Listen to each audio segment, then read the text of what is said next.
Vous avez fait de bons résultats en click and collect? Non, au-delà des espérances, oui. Mais je suis membre du conseil d'administration des librairies de la Nouvelle-Aquitaine. Et ce sont toutes une grande partie des librairies indépendantes qui ont bien travaillé. Qui ont bien travaillé. Surtout les petites librairies. D'accord. Donc vous faites un bilan plutôt positif finalement de... Moi, j'ai rattrapé mon chiffre d'affaires. C'est très très positif. On sent un grand soutien de la part des gens qui du coup ne vont plus sur Amazon et ont compris peut-être l'importance du petit commerce.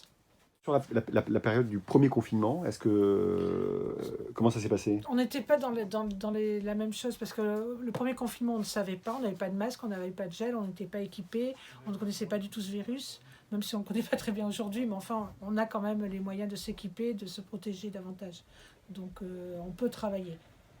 D'accord. Alors nous sommes à Soulac. Vous touchez évidemment la population de Soulac, mais au-delà aussi, j'imagine, jusqu'où vous rayonnez? Mais moi, je rayonne jusqu'au Pian, Arsac, Carcan. C'est la seule librairie indépendante du réseau des librairies indépendantes donc de la Nouvelle-Aquitaine. Donc, ça m'a donné une visibilité puisqu'on a un site internet avec, on est plus de 100 libraires. Et on a ce site internet, on peut commander en ligne, il y a le paiement en ligne. Donc, ça nous a donné une visibilité, moi personnellement, sur tout le Médoc. Est-ce que vous pouvez nous dire le chiffre d'affaires que vous faites sur le click and collect ou quand les gens font des commandes, ça représente 10%, 15%, 20% de votre résultat? Ah ben là,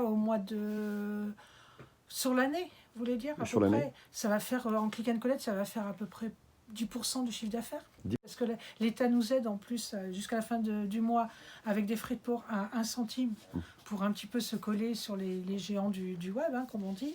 Et du coup, moi j'ai des commandes qui partent en Allemagne, à Paris, un peu partout, quoi. Parlons des fêtes de Noël. J'imagine que vous avez fait votre sélection, ou est-ce qu'il y a un livre en particulier que vous pourriez conseiller aux lecteurs de Sud-Ouest?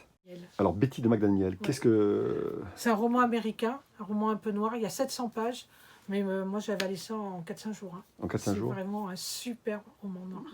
D'où vient cette passion de la littérature? Alors ça me vient de... Quand j'étais petite, je venais en vacances à Soulac chez ma grand-mère avec ma cousine. Et ma cousine qui avait 3 ans de plus que moi lisait beaucoup.